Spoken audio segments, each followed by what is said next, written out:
Waalaikumsalam. Boleh, Doktor. Ya. Alright, ada 40 orang. Kita mulakan kelas kita dengan bacaan doa. Boleh ke nak minta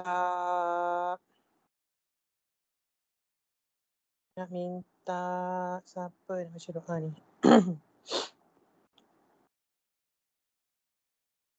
Ziad ada tak Ziad?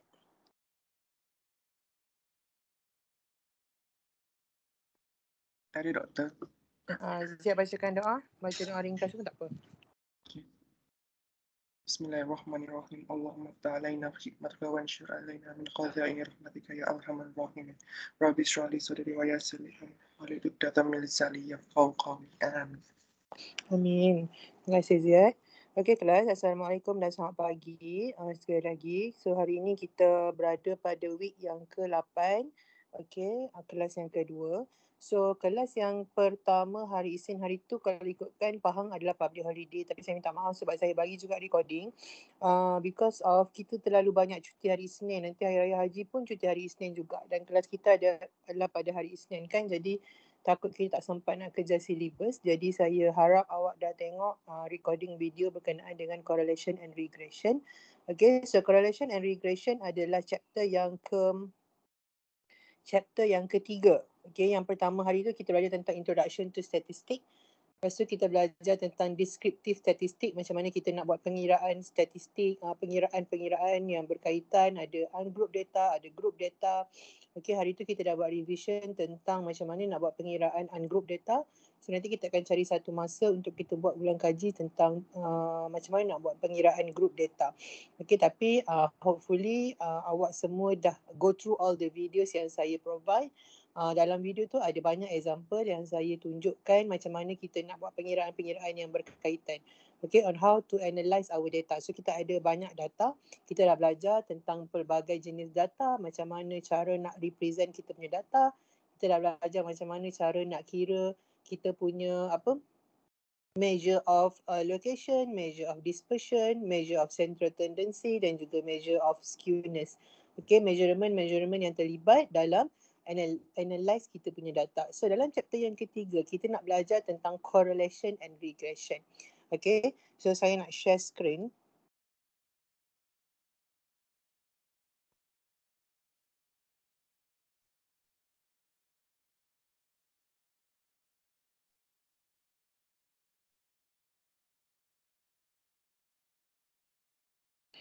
Boleh nampak tak saya punya screen?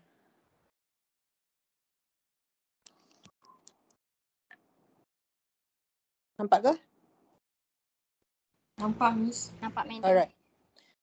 Okay, so kita nak tengok tentang correlation and regression analysis, di mana correlation and regression analysis ni, okay, saya ada provide 6 video, tapi video tentang correlation and regression punya explanation hanya pada video yang pertama hingga video yang keempat. Video yang kelima dan keenam tu adalah example on how to calculate all the parameters yang ada lah dalam correlation and regression analysis. Kita ada correlation coefficient, Pearson correlation coefficient R, kita ada coefficient of determination R square. Okay, so kita ada macam mana cara nak plot scatter plot. So boleh tengok dekat video yang kelima dan keenam, dalam tu saya ada tunjukkan macam mana. Okay, dan kita ada juga macam mana cara kita nak cari regression equation. Okay, so correlation and regression ni secara generalnya adalah satu tools yang digunakan untuk explore relationship between two variables. Okay, so kita gunakan analysis of correlation and regression ni untuk kita tengok adakah dua variable ni berkait ataupun tidak. Contohnya, katakanlah kita ada dua variable, berat badan dan juga bacaan gula dalam darah. Contoh, okay, saya kaji, saya ambil 100 pelajar UiTM kampus Jengka, saya tanya dia punya berat badan dan saya ambil bacaan gula dalam darah dia. So sekarang kita nak tengok adakah bacaan berat badan dan bacaan gula dalam darah ni berkaitan antara satu sama lain. Adakah kalau orang tu berat badan dia semakin berat, gula dalam badan dia semakin tinggi ataupun tak ada kaitan. So kita nak kaji perkaitan di antara dua variable. Kita menggunakan correlation and regression analysis. Okay, di mana correlation ni dia more kepada kita tengok kepada nature of the relationship, dan regression ni kita kita tengok magnitude dia. Maksudnya kita cuba cari sekuat mana dia punya relationship. Okay.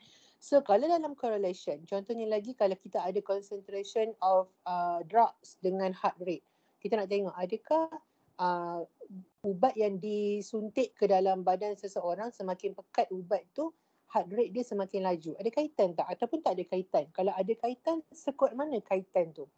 So apabila kita nak belajar relationship ataupun hubungan di antara dua variable, biasanya kita akan melakukan correlation analysis dan juga regression analysis. Okay, so untuk kita punya level now, we are focusing on two variables. Cuma kita tengok kaitan di antara dua variable. So dua variable yang awak nak kaji kaitan dia adalah satu mestilah dependent variable.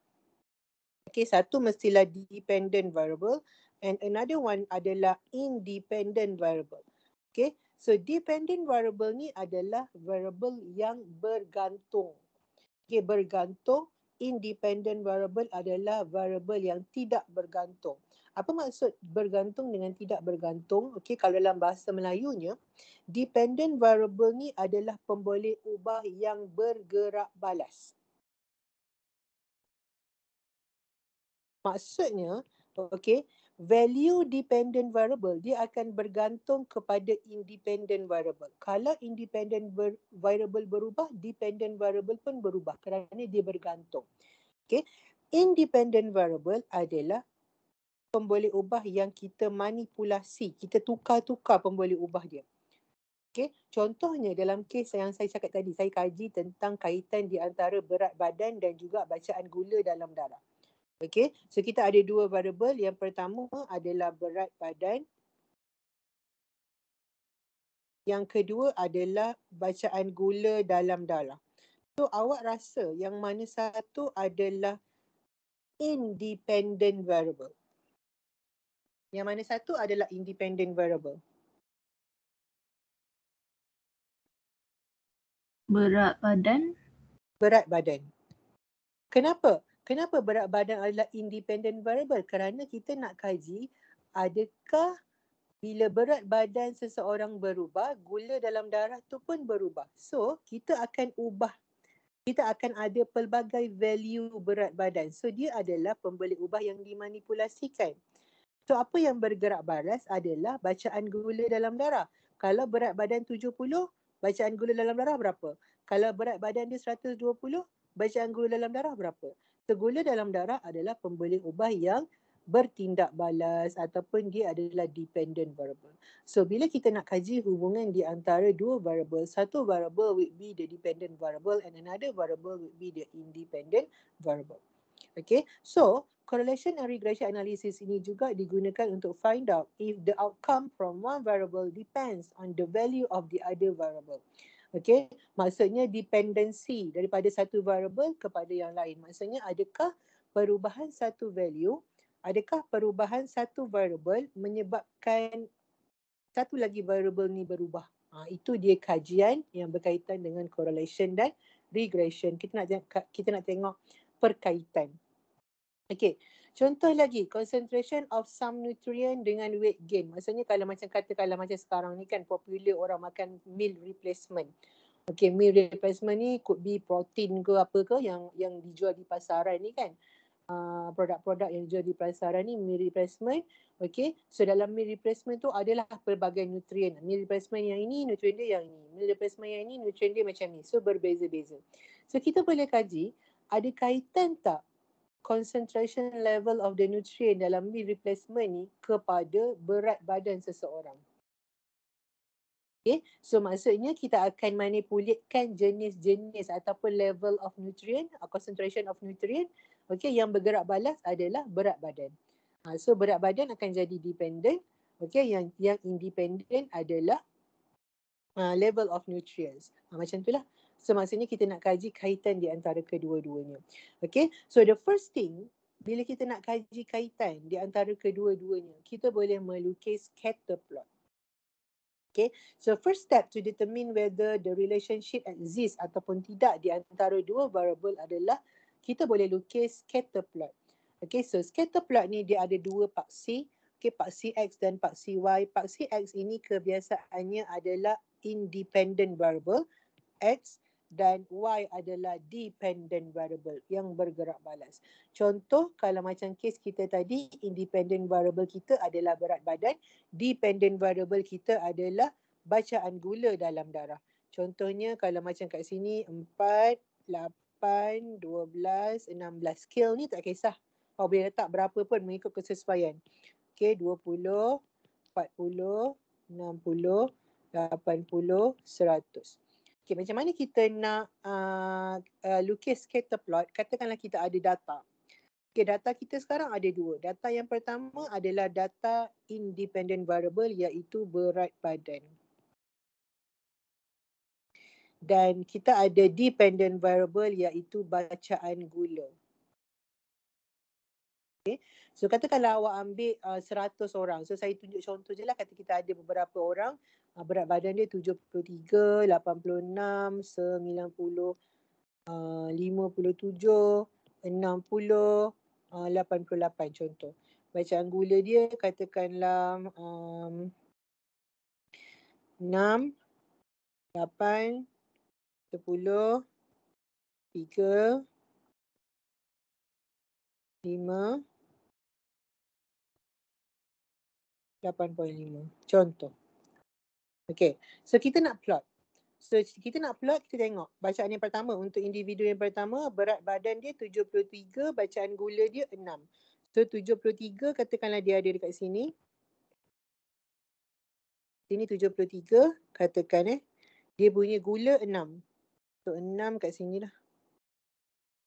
Okay. So dekat mana awak kena letak awak punya titik, titik awak akan duduk dekat sini. Untuk individu pertama, 73 berat dia dan 6 adalah dia punya bacaan gula. Okay, so ini cara nak plot scatter plot. So kita ada titik dekat situ.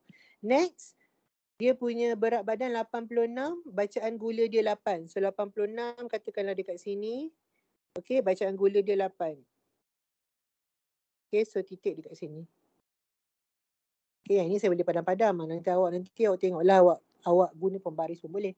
Okay, tak perlu conteng. So next, 90, 10. So 90 berat, katakanlah dekat sini. Ini kita ke depan je lah sikit. Okay, 90 berat katakanlah dekat tengah-tengah ni. Lepas tu dia punya gula adalah 10 kat sini. Lepas tu 57, 3. So berat 57 dekat sini, gula 3 kat sini. Katakan agak-agak je. Lepas tu 65. So berat 60, gula 5. So gula 5 kat sini, berat 60. Macam tu. Okay. 88, 8.5. So 88, 8.5. Bawah sikit daripada 90 tadi. Macam ni. Ini adalah scatter plot. So kalau awak tengok dekat sini, scatter plot awak dia dah tunjuk dah ada relationship ni. Semakin tinggi berat, semakin tinggi bacaan gula. So dia akan jadi positif. Okay, so ini adalah the first thing yang kita boleh buat when we want to know either di antara kedua-dua relationship ada di antara dua-dua variable ada relationship ataupun tidak. Kita buat scatter plot dulu. So, scatter plot ni dia ada 6 jenis. Okay. Yang pertama, apabila awak dapat awak punya scatter plot untuk independent variable dan dependent variable awak, dia menaik. Nampak macam lurus, cantik je. Kalau saya ingat pun sikit je mungkin macam ni. Okay, tapi awak nampak dia lurus, garis lurus menaik macam ni. Kita panggil dia sebagai perfect positive correlation. Okay, perfect positive correlation. Kalau kita nampak dia straight ke atas. Okay, maksudnya semakin tinggi nilai independent variable, nilai dependent variable pun semakin tinggi. Positive correlation, hubungan yang positif. Kalau kita dapat scatter plot kita dia menurun macam ni. Tapi pattern dia menurun. Ini pun kita kata dia ada relationship tetapi dia adalah negative correlation.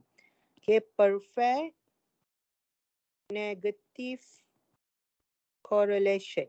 Kenapa kita panggil dia sebagai negative correlation? Sebab dia adalah, kalau awak tengok dekat plot yang pertama ni, bila independent variable semakin tinggi, dependent variable pun semakin tinggi, sama. Independent variable naik, dependent variable pun naik. Tapi kalau awak tengok dekat plot yang kedua, semakin tinggi independent variable, dependent variable semakin rendah. Okay, awak tengok ini X dia paling tinggi tetapi Y dia paling rendah. So dia ada relationship tetapi dia negatif, dia berlawanan. Bila independent variable naik, dependent variable turun. So tapi kita kata dia masih lagi ada relationship tetapi dia adalah negative relationship. So kalau kita dapat garis lurus, means that dia adalah either perfect positive ataupun perfect negative. And then kita ada scatter plot yang ketiga, dia mungkin tidaklah terlalu lurus. Okay, dia macam berserakan. Tetapi kita nampak pattern dia menaik. Macam ni. Pattern dia menaik. Okay, so ini kita panggil sebagai positive correlation. Dia tak perfect, tapi dia ada correlation yang hubungan yang positif. Semakin tinggi nilai X, nilai Y pun semakin tinggi. Okay, cumanya dia tak perfect. Sama juga untuk scatter plot yang keempat. Okay, kita tak dapat garis lurus, kita dapat dia berserakan tetapi kita nampak pattern dia menurun. Okay, pattern dia menurun. Okay, so ini adalah negative correlation. Dia tak perfect tetapi dia adalah negatif, hubungan yang negatif. Semakin tinggi nilai X, nilai Y semakin rendah. Okay, and then kalau kita dapat, tak nampak pattern langsung, berserakan. Okay, tak nampak pattern langsung bila kita plot selerak. Kejap bawah, kejap atas. So ini adalah no correlation. Maksudnya di antara dua variable tu tak ada hubungan langsung. Contohnya apa? Contohnya height dengan weight. Okay, berat dengan tinggi. Kita kaji, kita ambil berat orang ni, kita ambil tinggi dia. Ada kaitan tak berat dengan tinggi? Adakah semakin dia tinggi, dia semakin ringan? Atau semakin dia rendah, dia semakin berat? Okay, kita boleh cakap bila kita kaji-kaji tak ada kaitan pun. Ada je orang tinggi yang berat, ada je orang rendah yang ringan. Okay, so berat dengan tinggi tiada kaitan. So mungkin bila awak plot, awak akan dapat gambar rajah yang macam ni. Maksudnya dia tiada hubungan. Di antara dua variable tu tak ada kaitan langsung. Okay, tak semestinya semakin berat dia semakin tinggi ataupun tak semestinya semakin dia tinggi semakin dia berat. Tak semestinya semakin dia tinggi semakin dia ringan. Tak ada kaitan. Okay, ada je orang yang berat, ada je orang yang tinggi yang berat, ada juga orang yang tinggi yang ringan, ada orang yang rendah yang berat, ada orang yang rendah yang ringan. So maksudnya benda tu tak ada kaitan, dua variable tak ada kaitan. So kalau awak cuba untuk plot height dengan weight, mungkin awak akan dapat scatter plot yang macam ni lah. Dia berserakan, maksudnya tiada hubungan. Dan scatter plot yang keenam ni kita jarang jumpa. Okay, dia akan memberi awak gambar seperti graf curve.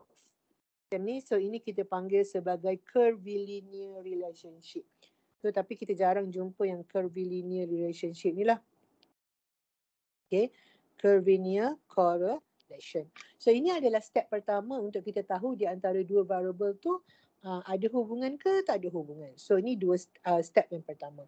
Okay, and then correlation dia digunakan untuk kita measure strength of the relationship between two variable. So bila kita dah lukis scatter plot, now we go for the second step which is the correlation analysis. Okay, di mana kalau first step kita tadi, kita hanya tahu yang dua variable ni ada hubungan.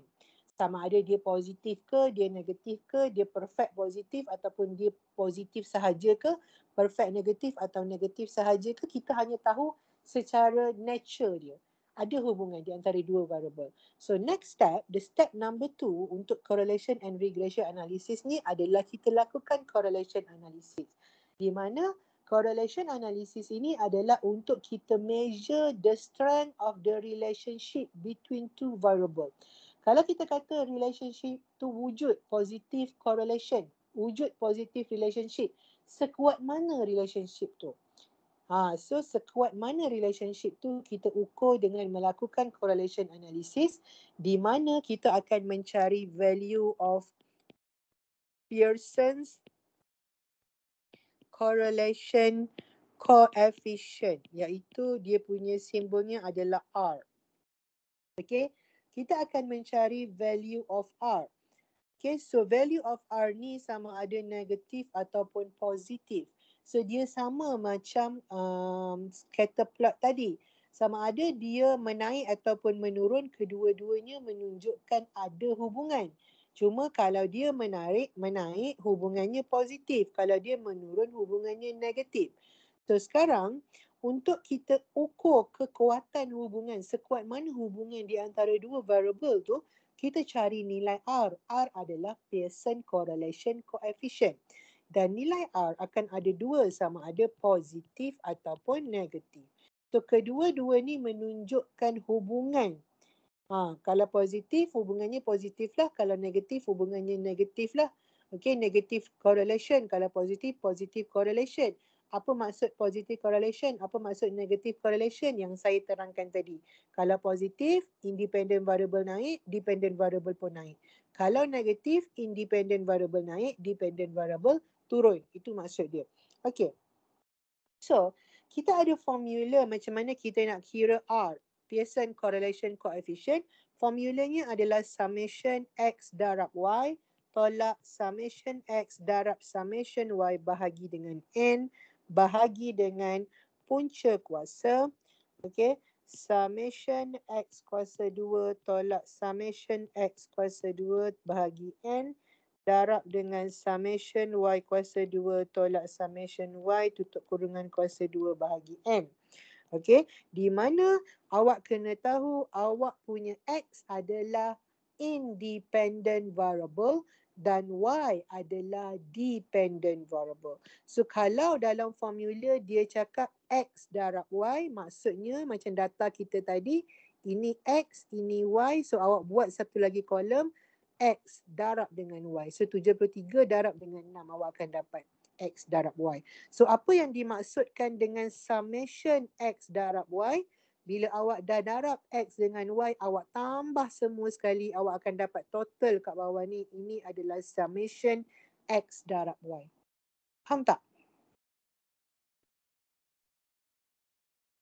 Faham doktor. Faham Boleh Alright. So, apa bezanya dengan yang ini?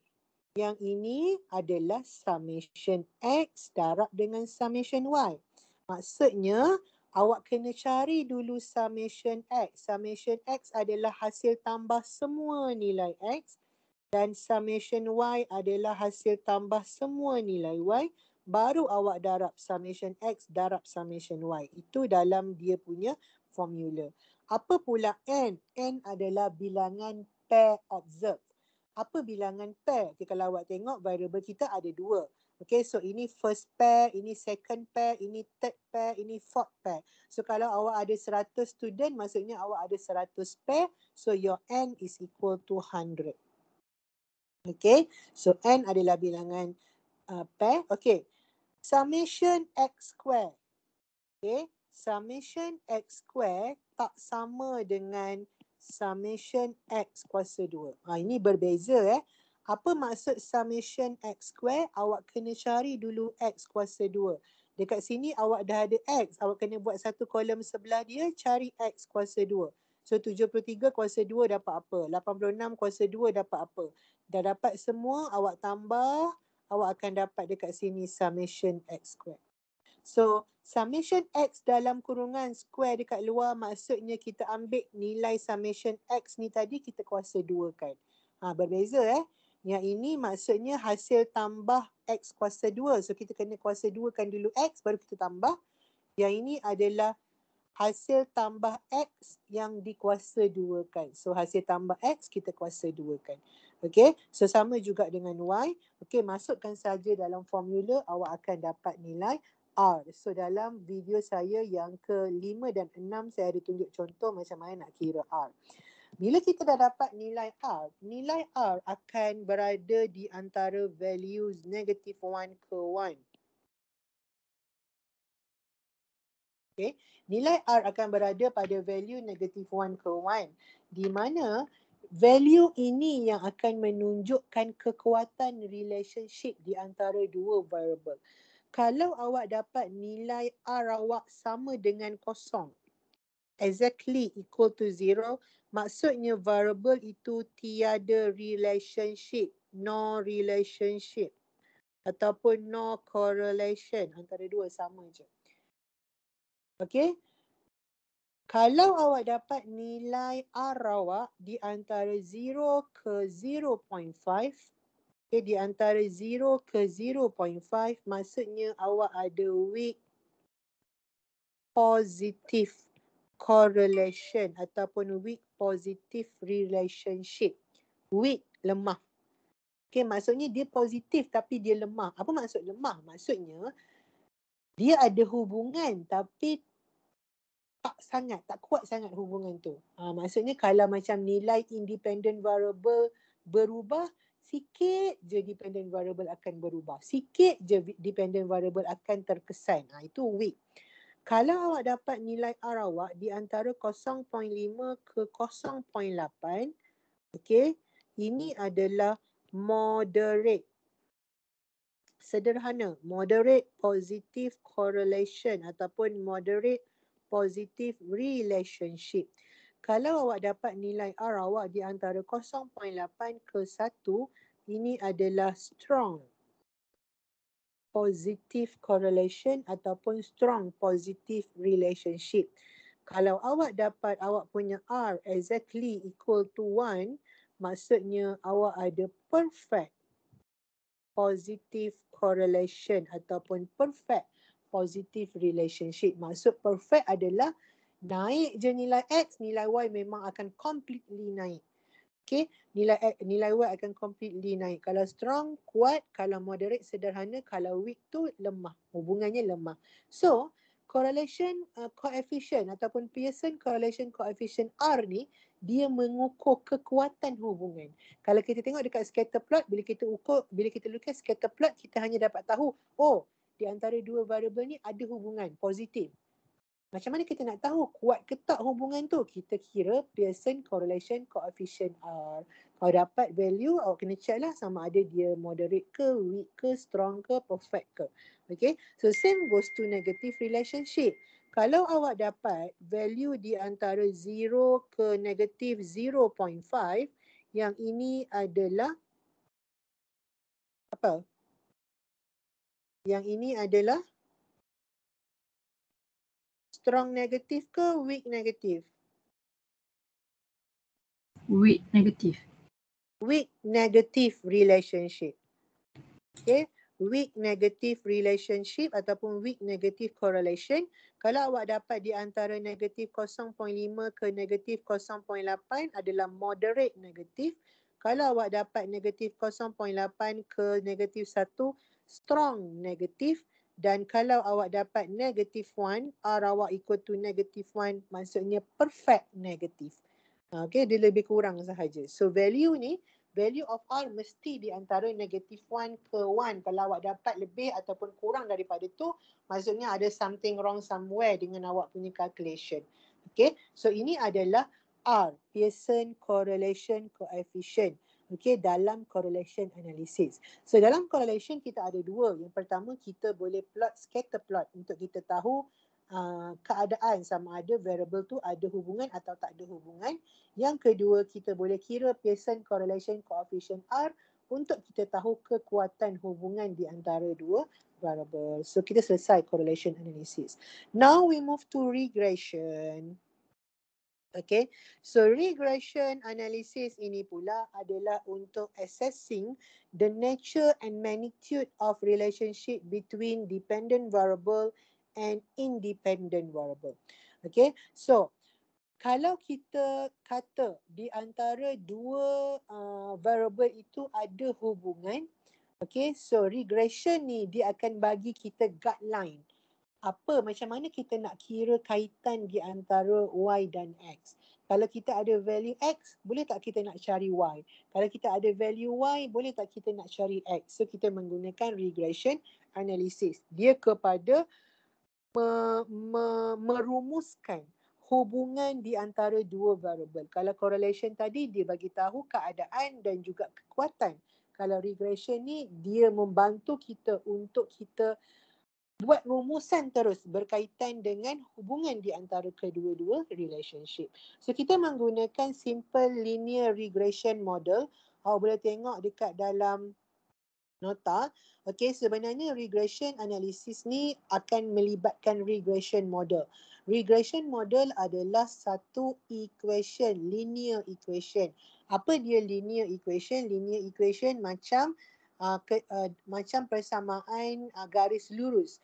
Y sama dengan mx plus c. Kalau masih ingat, ini adalah persamaan garis lurus. Persamaan garis lurus ini adalah persamaan linear. So regression model akan berada dalam bentuk ini, persamaan garis lurus. Kenapa dia berada dalam bentuk ini? Dia akan berada dalam bentuk Y sama dengan AX plus B. Okay. Kenapa dia berada dalam bentuk Y sama dengan AX plus B? A plus BX. Tak boleh tersilap. A plus BX. Okay, di mana Y adalah dependent variable, X adalah independent variable, okay. A dan B adalah regression coefficient.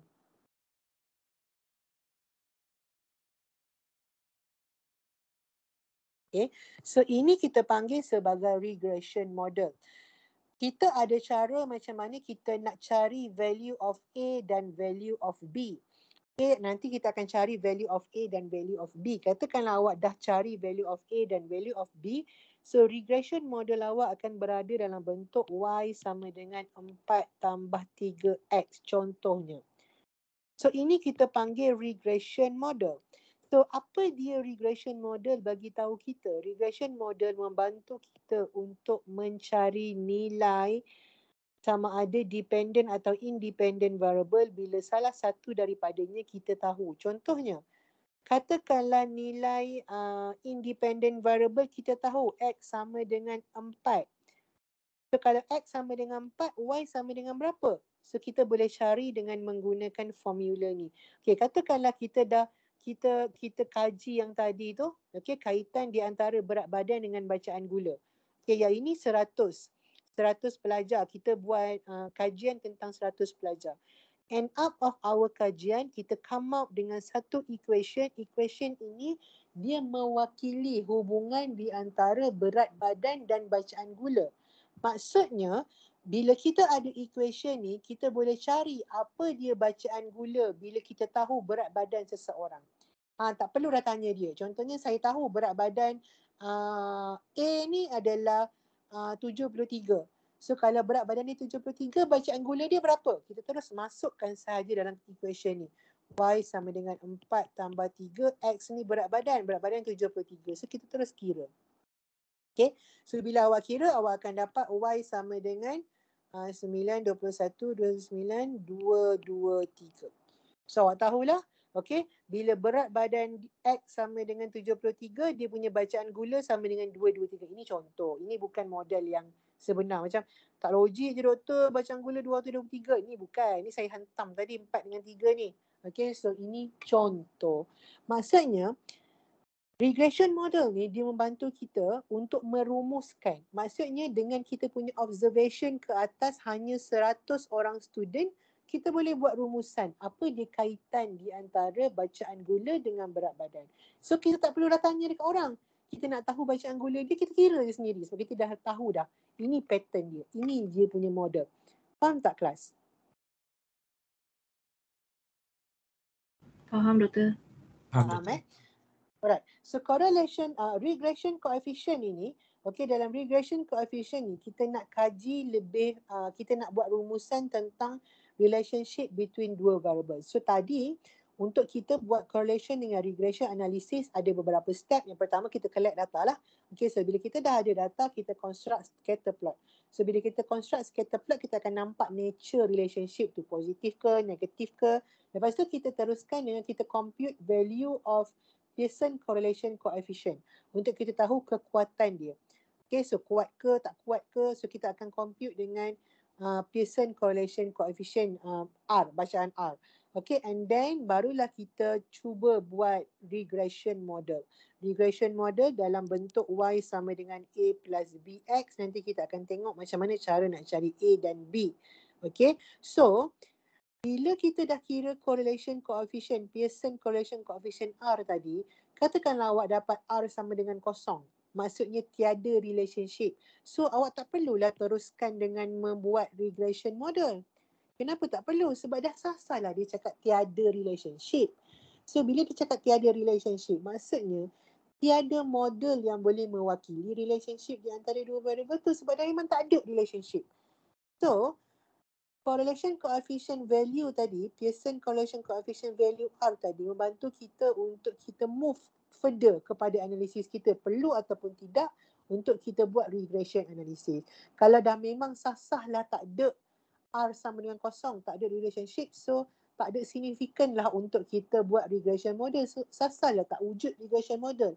Kalau wujud pun maknanya tak betul. Kerana bacaan R tadi dah menunjukkan bahawa di antara dua variable tak ada relationship. So kita tengoklah signifikan dia. Kalau signifikan, kita carilah equation of regression. Kalau tak signifikan, tak payahlah kita cari. Maksudnya kalau R tu dah memang kosong, no relationship, tak perlulah kita mencari regression line ataupun regression equation. Okay, so apa gunanya regression equation ni, regression line ni? So purpose dia adalah untuk enable researcher to see the trend and make prediction based on the data. Macam tadilah, bila kita dah ada equation, regression equation, Y sama dengan 4 tambah 3X. So lepas ni kalau kita nak predict, bila nilai X ni macam ni, nilai Y macam ni, kita hanya gunakan equation ini sahaja. Kerana equation ini telah pun dibentuk daripada hasil yang kita dapat di dalam data ini, menggunakan data yang kita dapat. So dia represent the real data. So kita tak perlu dah untuk pergi tanya-tanya orang, kita cuma perlu gunakan regression line. So lagi cepat. Okay, another research, contohnya kalau macam doktor-doktor kan, dia mengkaji tentang pertumbuhan sel kanser. Ada kaitan tak dengan berat badan dan pertumbuhan sel kanser, makin cepat ke, makin lambat ke? So dia come out dengan equation, katakanlah dia dah ada data. Okay, data dia, independent variable dia adalah berat badan. Dependent variable dia adalah size cancer cell. Okay, ada kaitan tak dengan pertumbuhan berat badan dengan size cancer cell contohnya? Okay, so pertumbuhan dia buatlah scatter plot. Oh, positive relationship. Maksudnya kalau semakin berat badan dia punya cancer cell semakin cepat berkembang contoh. Okay, and then dia pun move kepada regression model. So come out dengan satu regression model, Y sama dengan 2 tambah 5X. So lepas ni, kalau doktor nak predict kalau orang tu berat badan dia 150, berapa dia punya pertumbuhan sel kanser, dia cuma perlu gantikan saja X ni dengan 150. Kerana X ni mewakili independent variable iaitu berat badan. Tak perlu dah dia nak pergi tanya, nak pergi kaji, nak buat CT scan bagai. Guna sahaja equation ni. So sebenarnya analisis regression dan correlation ni banyak sangat membantu expertise dalam bidang yang berbeza, engineer, doktor, okay, untuk predict something in future, something yang kita tak tahu. Kita tahu satu value, kita nak predict another value. So kita boleh menggunakan regression equation. Alright. Okay, so why we need regression model? Awak boleh bacalah dekat dalam nota. Saya ada, Allah Akbar, kejap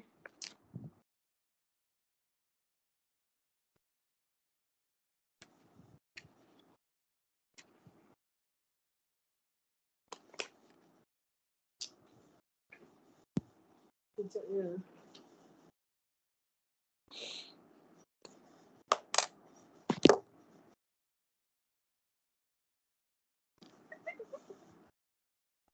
Okay, so why we need regression model ni? Why we need regression model? Boleh baca dekat dalam nota. Saya ada tulis dalam nota. So antaranya adalah equation itu boleh digunakan, okay, untuk kita predict ataupun forecast the value of dependent variable when the value of independent variable is already known. Kita tahu value of independent variable, kita nak tahu value of dependent variable, kita cuma gunakan regression model. Okay. So, bila kita dah ada regression model ni, kita not only know the existence of the relationship, tapi kita boleh gunakan relationship tu untuk kita bantu in the future. Okay, kita buat analisis ataupun kita study, kita punya bantu kita punya study in the future. So, itu adalah gunanya regression equation. So, regression equation tadi in the form of y, okay, y equal to a plus bx. Okay, di mana y ini adalah dependent variable, variable yang bergantung. X adalah independent variable, variable yang tidak bergantung ataupun dimanipulasikan. Okay, A dan B adalah regression coefficient ataupun regression parameter. Okay, so ada formula macam mana kita nak cari A dan B. Dia menggunakan least square method tapi dah disimplifiedkan dengan formula. Step yang pertama, awak kena cari B dulu. Okay, B adalah N, bilangan pair, darab dengan summation of XY. Dia lebih kurang macam formula nak cari R tadi. So, kalau kita nak cari R, kita dah cari XY, kita boleh gunakan je value-value tu untuk kita cari nilai B. Tolak dengan summation of X darab summation of Y. Okay, bahagi dengan N darab dengan summation X square tolak dengan summation of X kuasa 2. So, ini formula untuk cari B. Okay, so kita kena cari B dulu. B dia duduk dengan independent variable, jangan tertukar. Manakala step yang kedua adalah untuk cari A. A ini adalah constant. Okay, so nak cari A, formulanya adalah summation of Y bahagi dengan N tolak B darab summation of X bahagi dengan N. That's why kita kena cari dulu B. Sebab dalam formula A ada B. Dah dapat nilai B ni, awak gunakan dalam formula A. So step yang pertama kena cari B dulu. Okay. So apa dia summation X, Y ni? Macam yang saya terangkan tadilah. Okay, summation of X, Y kena darab dulu X, darab dengan Y untuk setiap pair ni. Lepas tu awak tambahkan, awak dapatlah summation X, Y. Okay, so ini adalah formula untuk kita mencari nilai A dan B. So bila awak dah dapat nilai A dan B, awak cuma perlu masukkan dalam equation Y equal to A plus BX. So ini kita panggil sebagai regression model ataupun kita juga panggil dia sebagai best fit line. Okay, best fit line. Di mana regression equation ni sebenarnya kalau kita lukis scatter plot kan. Kalau kita lukis scatter plot, mungkin kita akan dapat macam ni. Dia positif tapi dia berterabur. So apa dia regression model? Regression model dia akan membentuk satu garis lurus yang mewakili semua data ni. Yang paling hampir untuk represent all the data. So later bila kita nak cari nilai Y, okay, Y ni kan dependent variable, kita hanya gunakan persamaan ini. Y sama dengan A plus BX. Okay, so ini adalah regression model. Dia duduk untuk mewakili data. Okay, mewakili data. Okay, dia duduk untuk mewakili data dan formula dia ni sebenarnya secara basicnya adalah dengan menggunakan least square method. Tapi kita tunjuklah dekat awak least square method tu apa. Boleh ke kelas setakat tu?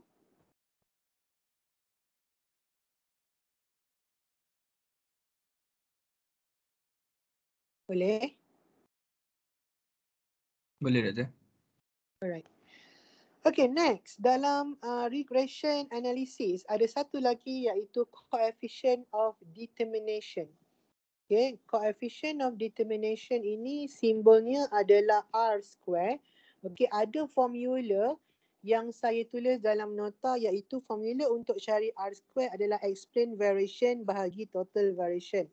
Tapi tak perlu pun kelas kerana coefficient of determination R square ni sebenarnya adalah Pearson correlation coefficient kuasa 2. Tadi kan kita dah cari Pearson correlation coefficient R. Yang formula tadi tu mana? Formula ni kita cari R kan. So coefficient of determination adalah nilai R kuasa 2. Okay, nilai R kuasa 2. R ni adalah Pearson correlation coefficient. Awak kuasa 2 kan, awak dapat R square. R square ini adalah coefficient of determination. So apa dia coefficient of determination? Coefficient of determination adalah ratio explained variation to the total variation.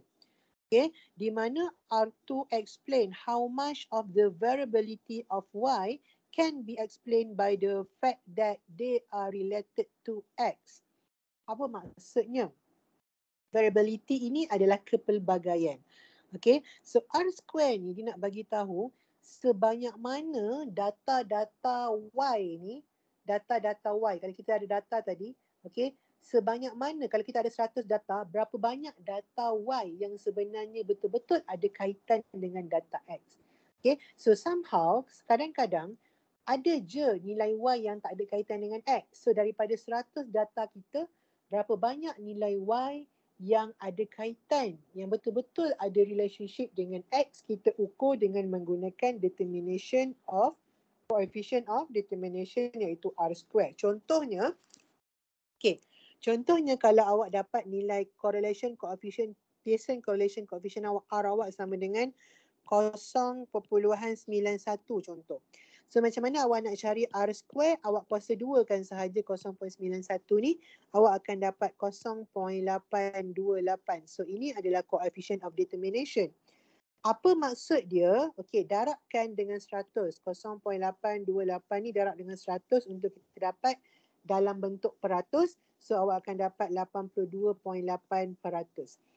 Apa maksud dia? Maksudnya, ini R ni R square. So maksudnya 82.8% of the variability of Y can be explained by the variability in X. 82.8% of the variability of Y can be explained by the variability of X. Maksudnya daripada 100, katakanlah data kita ada 100, daripada 100 data, 82.8% kepelbagaian nilai Y can be explained, boleh dijelaskan dengan kepelbagaian nilai X. Maksudnya 82.8% nilai Y memang depend kepada nilai X. Tapi ayat dia macam ni lah, 82.8% of the variability of Y can be explained by the variability of X. Maksudnya daripada 100 data tu 82.8% data, kalau kita tahu nilai X, kita boleh explain nilai Y. Dia ada kaitan lah, maksudnya ada relationship. And the remaining 17.2%, okay, 82.8%, so bakinya 17.2% is unexplained. Unexplained by the variability of X. Maksudnya bakinya 17.2 tu tak boleh di-explain oleh nilai X. So itu adalah determination, coefficient of determination, di mana coefficient of determination bagi tahu kita dalam kita punya data tu berapa banyak yang sebenarnya betul-betul ada kaitan dengan X, berapa banyak pula yang sebenarnya tiada kaitan dengan X. Okay, so itu adalah coefficient of determination hanya dengan cara kuasa 2kan nilai R. So itulah dia beberapa benda yang penting dalam bab correlation and regression. Yang pertama scatter plot, yang kedua adalah Pearson correlation coefficient R, yang ketiga adalah regression model Y equal to A plus BX, dan yang keempat adalah coefficient of determination R square. Alright class. So sepatutnya untuk bab ini kita perlu untuk go through SPSS. Okay, tapi kita tak masuk lab, jadi saya akan buat, saya akan tunjuk kat awak lah macam mana kita nak guna SPSS. Dan nilai R square semuanya awak sebenarnya tak perlu kira, awak boleh dapat directly daripada SPSS. Okay, sekejap kan. Bagi saya a few minutes untuk saya connect desktop saya.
Boleh nampak tak saya punya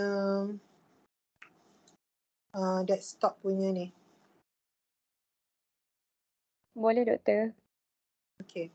So kelas, kita ada SPSS. Okay, so ini adalah SPSS. So SPSS ni digunakan untuk SPSS software ni kalau student boleh apply dekat ICT. Okay, awak pergi dekat units. Okay, units dekat bahagian dekat website units UNITS. Dekat situ awak boleh minta software sekejap Okay, dekat situ awak boleh minta software SPSS untuk awak download dekat desktop awak secara percuma untuk student UiTM. Okay, so kalau awak ada software SPSS, ini adalah dia punya software ni lah. Okay, awak akan tengok macam ni software dia. So software dia macam mana kita nak guna. Okay, saya tunjuk. Mungkin awak dah pernah guna sebelum ni ataupun mungkin ini first time. Okay, kalau awak buka pertama kali, awak tak jumpalah yang ini. Okey, sekejap saya nak copy dulu data ni siap-siap untuk memudahkan kita lepas ni.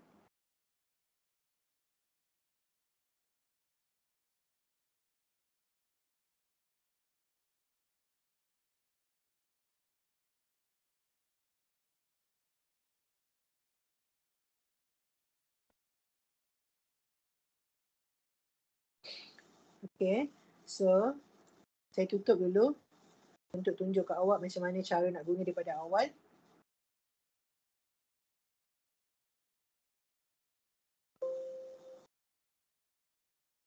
Okey, so kita akan buka SPSS. So bila kita buka SPSS pertama kali, okey, dia punya depan dia macam ni. So awak akan tekan new dataset. Okey, new dataset, so dia akan keluar macam ni. Okey, so kalau awak tengok dekat bawah ni dia ada data view ataupun variable view. So yang pertama kita kena buat variable view dulu. Kita kena settlekan variable view dulu, tekan variable view. So dekat sini awak kena set awak ada berapa variable. So macam saya tadi saya ada 2 variable. Variable yang pertama ni mewakili bacaan gula, variable yang kedua ni mewakili berat badan contohnya. Okay, so saya nak masukkan 2 variable ni, saya nak tengok dia punya kaitan. So cara nak masukkan dia, kita tekan variable view. So ini untuk first variable. First variable ni bacaan gula.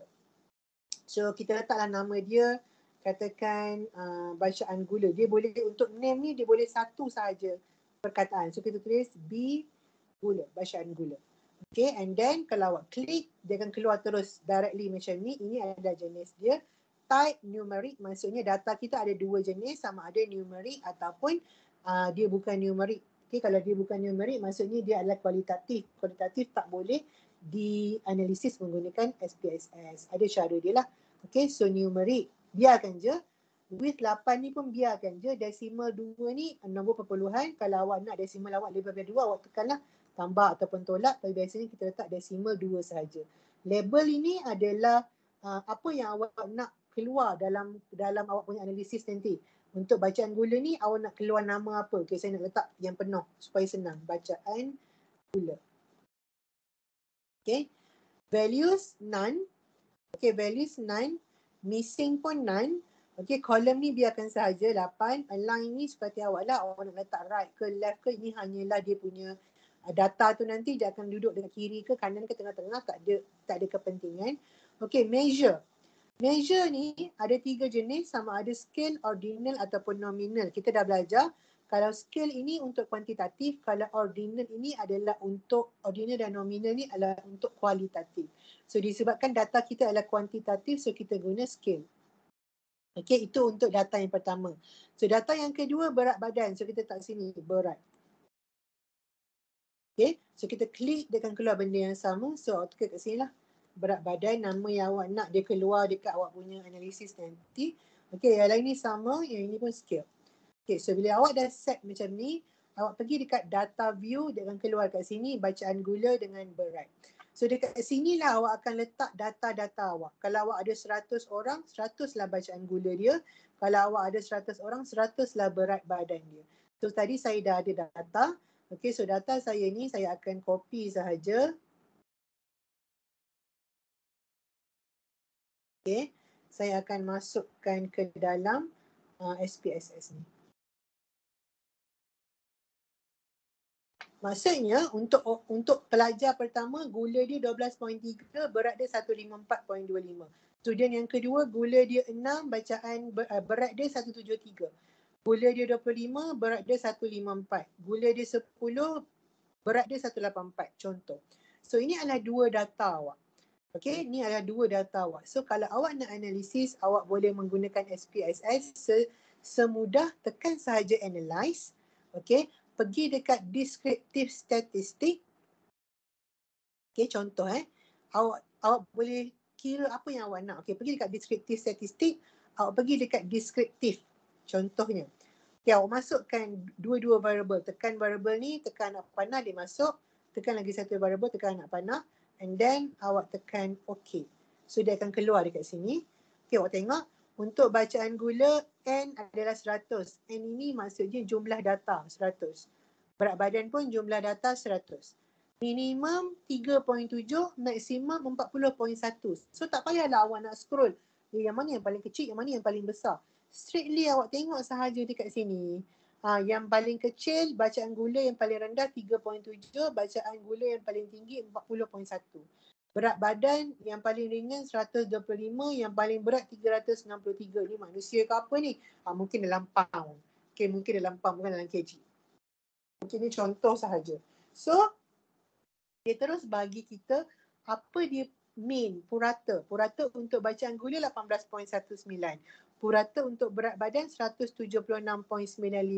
Standard deviation 9.03. Standard deviation untuk berat badan 32.66. So tak perlulah awak kira. Okay, so SPSS ni lebih mudah. So katakanlah awak nak value lain. Okay, pergi analyze, pergi descriptive statistic, tekan frequency. Okay, sama, masukkan data kita. Okay, lepas tu kita tekan dekat statistik sini. Sini ada statistik ni, tekan. Okay, so pilih apa awak nak. Awak nak mean, awak nak median, awak nak mode, awak nak quartile, awak nak standard deviation, awak nak variance, nak range, nak maximum, nak minimum, nak skewness. Semua kita nak. Okay, lepas tu tekan continue. So dia akan keluar macam ni, awak tekan OK. So dia akan keluar. Kalau awak tengok dekat sini, untuk bacaan gula, mean adalah ini, 18.19. Median 18.3. Mode 8.8. So tak perlu dah awak nak cari, tak perlu dah awak nak kira. Okay, standard deviation 9.03. Variance 81.5. Okay, ataupun dalam exam mungkin ini boleh menjadi tempat untuk awak refer. Adakah pengiraan awak tu betul ataupun tidak. Okay, skewness, ini dia bagi. Range adalah minimum tolak maksimum. So dia bagi tahu minimum value bacaan gula 3.7, maksimum 40.10. So kalau awak tolak, awak dapatlah range dia 36.4. Saya tak payah kira sebab dia dah bagi tahu. So first quartile, 25 ni first quartile lah, 25% kan? First quartile 10.25. Median ataupun second quartile 18.3. So awak tengok median sama je dengan second quartile. Third quartile 75%, 25.2 value dia. So tak perlu dah awak cari. Faham tak kelas?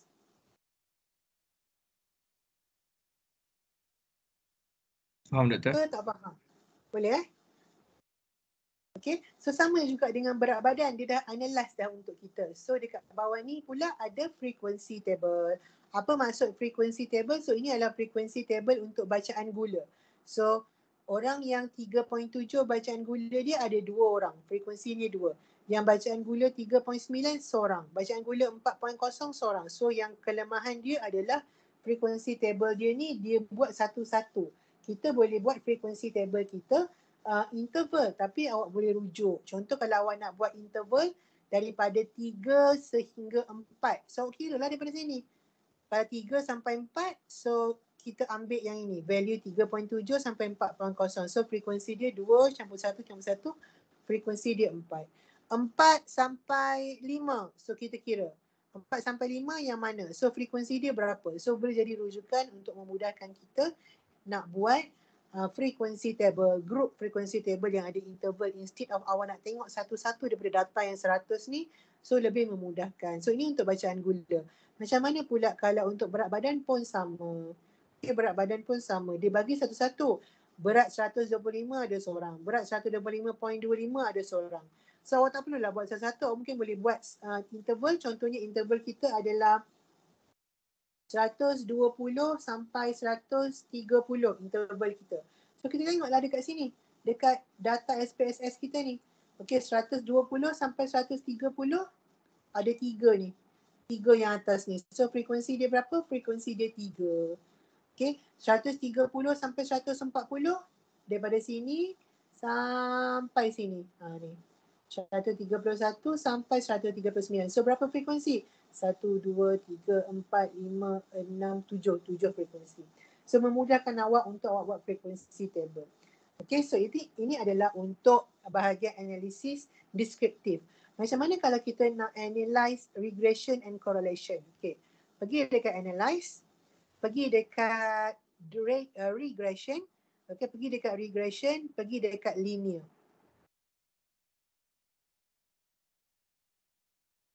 Okay. So awak masukkan awak punya dependent variable dengan independent variable. So dependent variable awak adalah kalau bacaan gula dengan berat ni, dependent adalah bacaan gula. Masukkan. So independent kita adalah berat badan. Okay, so kita ada satu dependent, satu independent. And then kita tekan dekat statistik ni. Okay, awak pilih apa yang awak nak. Awak nak R square. R square ni R kuasa 2. Lepas tu awak nak model fit ni adalah regression. Okay, so R square dengan model fit. So awak tekan continue, awak tekan OK. So dia akan keluar macam ni. So kalau awak tengok dekat sini, dia dah bagi dah nilai R. Ni nilai R kita. R ni adalah correlation Pearson. Pearson correlation coefficient, dia tak payah dah awak cari. Okay, and then R square pun dia dah bagi 0.308.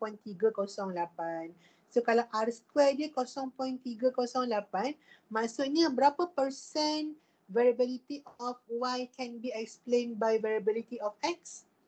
Kalau R square kita 0.308, berapa persen?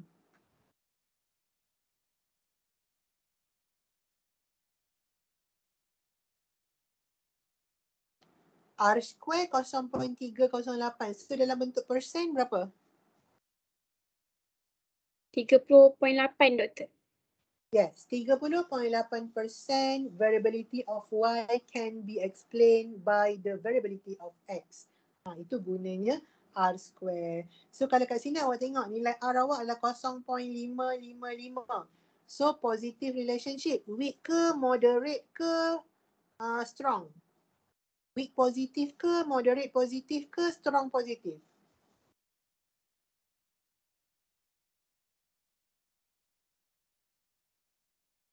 R Moderate. awak 0.555. Yes, thank you. Moderate positif. Kenapa moderate positif? Sebab value dia lebih besar daripada 0.5 tetapi kurang daripada 0.8. So dia adalah moderate positif. So tak perlu dah awak kira nilai R, tak perlu dah awak kira nilai R square. Semuanya dah ada dekat dalam SPSS. Sama juga dengan regression model. Okay, regression model awak akan ambil dekat sini coefficient ni. Okay, di mana yang ini adalah nilai B dan yang atas ni adalah nilai A. So macam mana kita nak tulis equation? Dia akan jadi Y sama dengan negatif 8.964 tambah 0.153X. Constant ni nilai A, yang bawah ni adalah nilai B. Yang bawah ni adalah nilai B. Okay, so every time awak nak bentukkan regression model, awak cuma tengok dekat table coefficient ni sahaja. Constant adalah nilai A, yang bawah adalah nilai B. Dah tak perlu dah kira. So kita masukkan sahaja dalam kita punya equation. Equation kita Y sama dengan A plus BX. So A kita adalah negatif 8.964. B kita adalah 0.153. So kita dapatlah persamaan kita. Y sama dengan negatif 8.964 tambah 0.153X. Okay, so bila awak dah ada yang ini, okay, sekejap saya nak kena stop sharing sebab nak contoh nak tunjuk.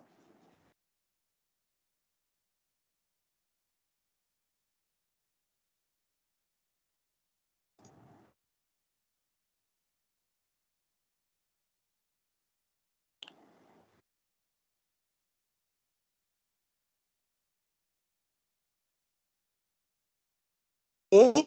Macam tadi awak dah ada nilai Y, nilai dia tulis kat situ, nilai constant, dia tulis nilai constant dekat table tadi adalah negatif 8.964.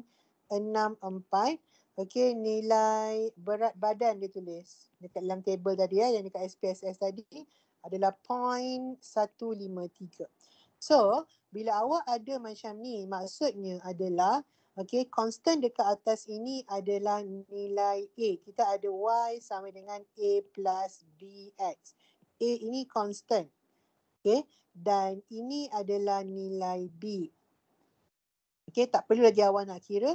So, awak dapatlah regression model awak adalah Y sama dengan negatif 8.964 tambah 0.153x. Inilah awak punya regression model. So, kalau soalan tanya, kalau berat badan 200, berapakah bacaan gula? So, awak kena tahu X adalah berat badan.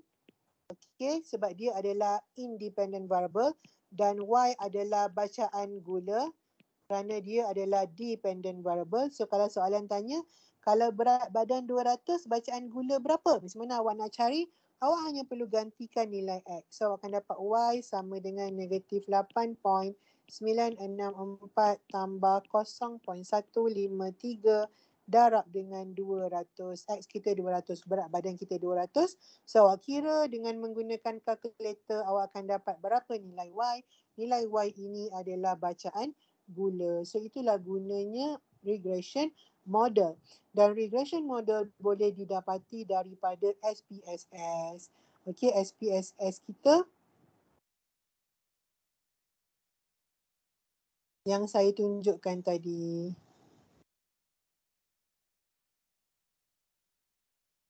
Okey, yang ini. So yang ini adalah constant nilai A dan yang bawah ni adalah nilai B.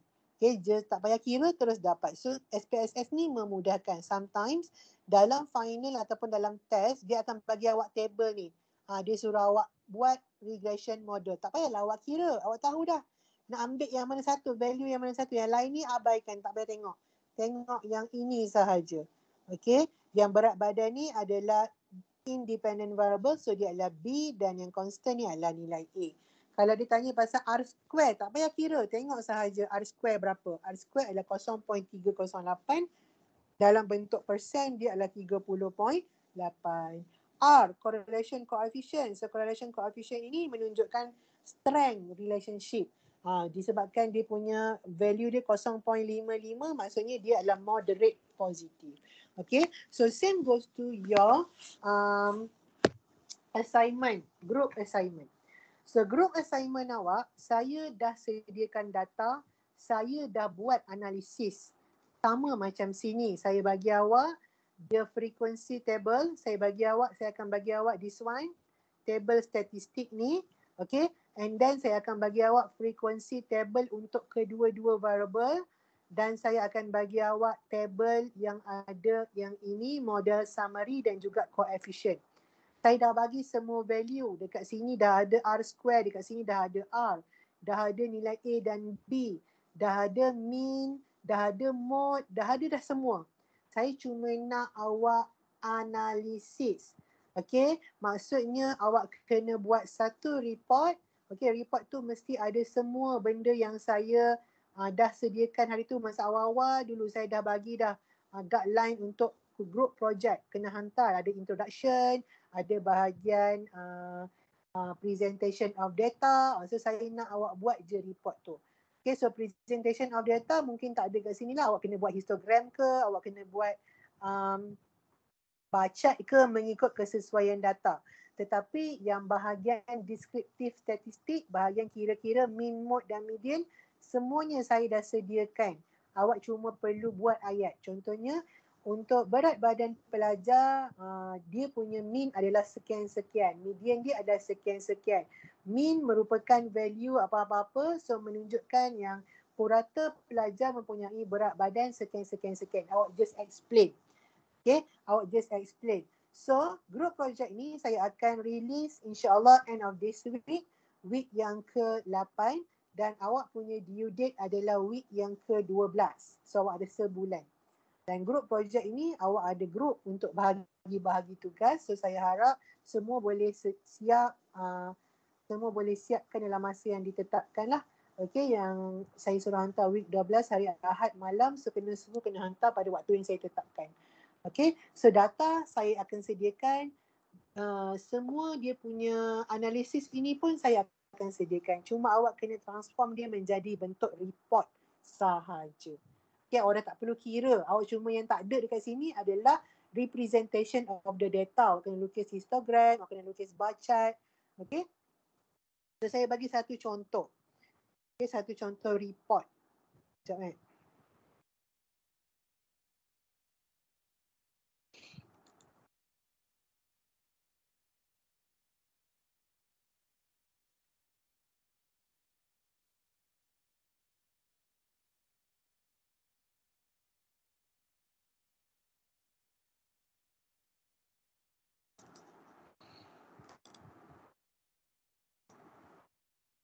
Okay.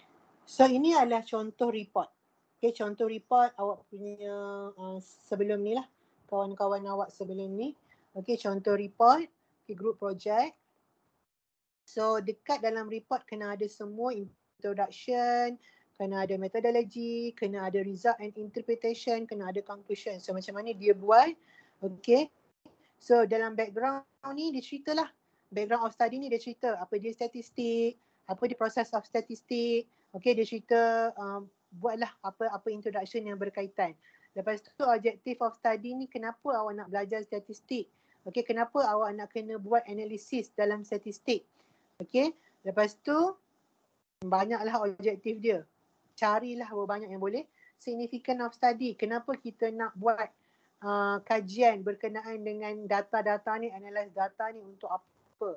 Okay, lepas tu awak ada limitation of study. So boleh tengoklah limitation of study ni contohnya macam data yang diberi tu mungkin tak tepat ataupun data terlalu banyak untuk awak analyze. Contoh limitation ini kekangan lah. Okay, lepas tu methodology. Okay, dekat dalam data description ni, okay, dia akan lukis graph, bar chart, okay. Ikutlah yang mana-mana yang berkaitan.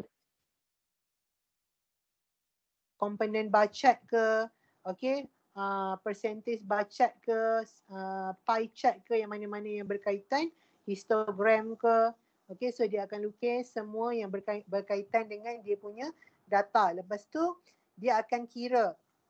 Okay, dalam bahagian numerical teknik dia kira lah mean berapa, mode berapa, menjawab tak perlu kira sebab dah ada. Okay, lepas tu dekat bahagian chapter 3 result and interpretation dia letak balik data yang saya bagi. Okay, data yang saya bagi ni dia letak dalam bentuk interval. Saya bagi frequency table tu satu-satu. Dia buat dalam bentuk interval.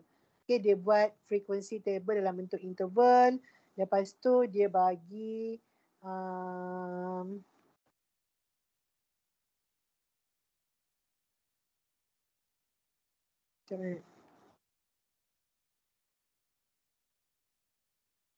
dia bagi histogram.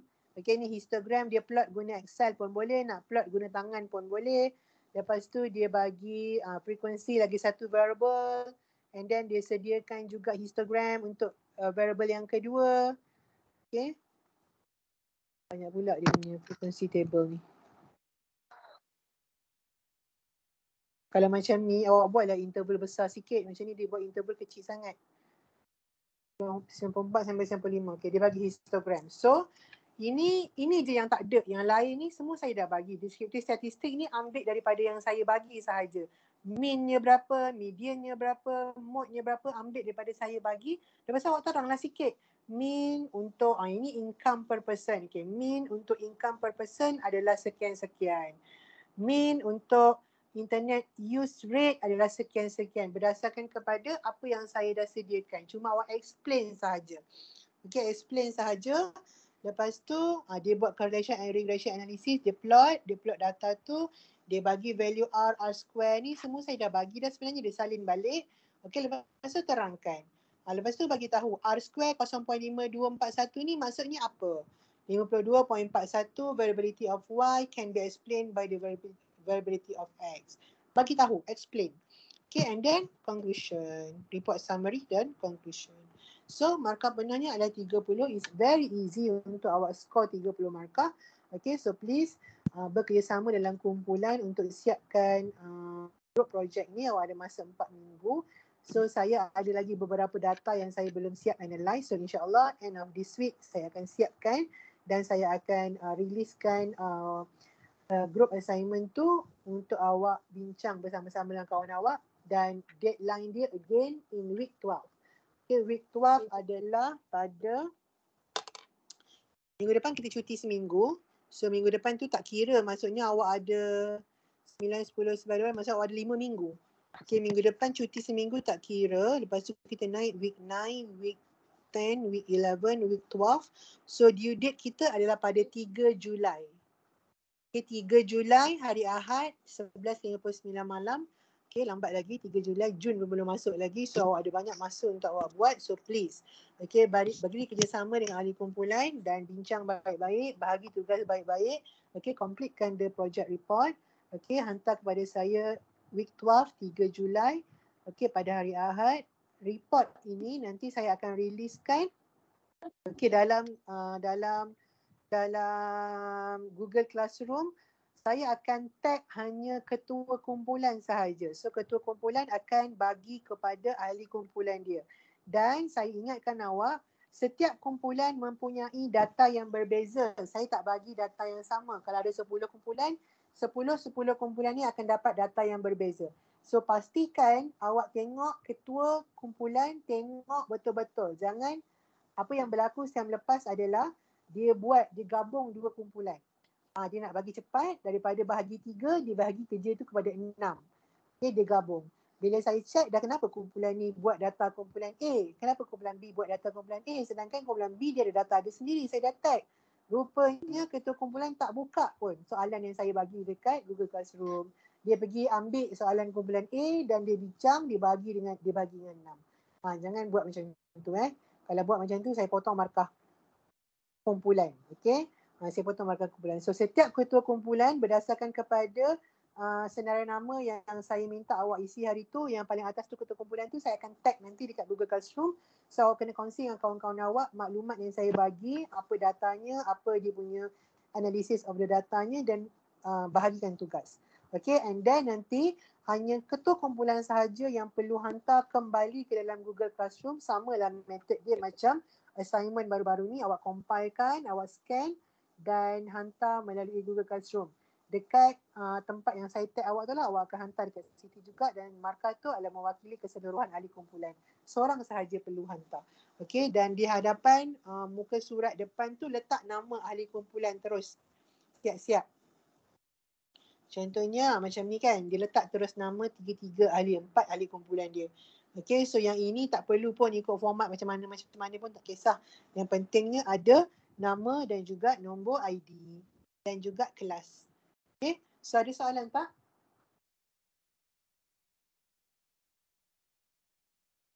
Okey ke, ada soalan ke nak tanya?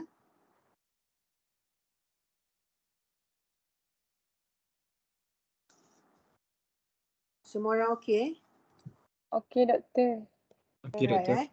Okay, so kalau tak ada apa-apa masalah, tak ada apa-apa soalan, so kalau ada masalah, tolong tanya dengan saya directly melalui personal Telegram ke personal WhatsApp ke. Kalau saya reply lambat tu, mungkin saya ada urusan, tapi saya akan reply satu-satu setiap pertanyaan awak. So jangan kumpulkan end of the semester baru nak tanya. Kalau ada masalah, tak faham ke, tak boleh tengok video ke, tak suka ke, bagi tahu. Okay, kerana saya tak tahu kalau awak tak cakap. Okay, so please bagi tahu. Kita boleh bincang apa yang sepatutnya kita buatlah untuk menangani masalah awak tu. Okay, so sekarang kita ada week yang ke-8, minggu depan cuti seminggu. Saya ucapkan selamat bercuti. Okay.